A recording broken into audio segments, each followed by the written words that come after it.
2025 সালে অস্ট্রেলিয়ার ফেডারেল নির্বাচনে প্রধানমন্ত্রী অ্যান্থনি অ্যালবানিজের নেতৃত্বাধীন লেবার পার্টি ঐতিহাসিক বিজয় অর্জন করেছে। অন্তত 86টিরও বেশি আসনে জয়লাভ করে আগের চেয়েও বেশি সংখ্যাগরিষ্ঠতা অর্জন করেছে, যা 1901 সালের পর থেকে প্রথমবারের মতো কোনো লেবার নেতা পরপর 2টি মেয়াদে নির্বাচিত হয়েছে।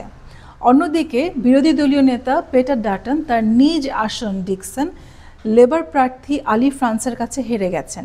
এটি আসলে অস্ট্রেলিয়ার জন্য একটি বিরল ঘটনা যে বিরোধী দলীয় নেতা তার নিজ আসনটি হারান।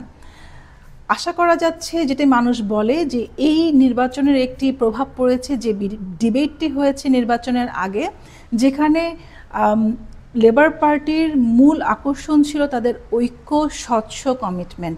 তারা বিভিন্ন বিষয়ে কথা বলেছে। তারা কথা বলেছে education sector, health sector, immigration এবং ক্লাইমেট ইস্যুস নিয়ে।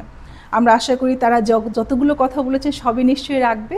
এবং বাংলাদেশিদের জন্য যে সুখবর আপনারা ইতিমধ্যেই জানেন, বাংলাদেশ থেকে অস্ট্রেলিয়ার জন্য যত ভিসা প্রসেসিং হবে তা সব কিছু এখন বাংলাদেশ থেকে সরাসরি হবে।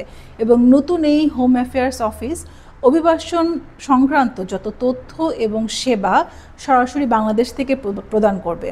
এবং সেই সাথে যত রকমের ভিসা প্রসেসিং আছে তা নিশ্চয়ই দ্রুত এবং সহজ হবে।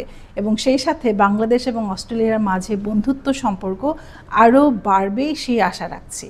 Sharmin Mishu, Melbourne, Australia, channel 24।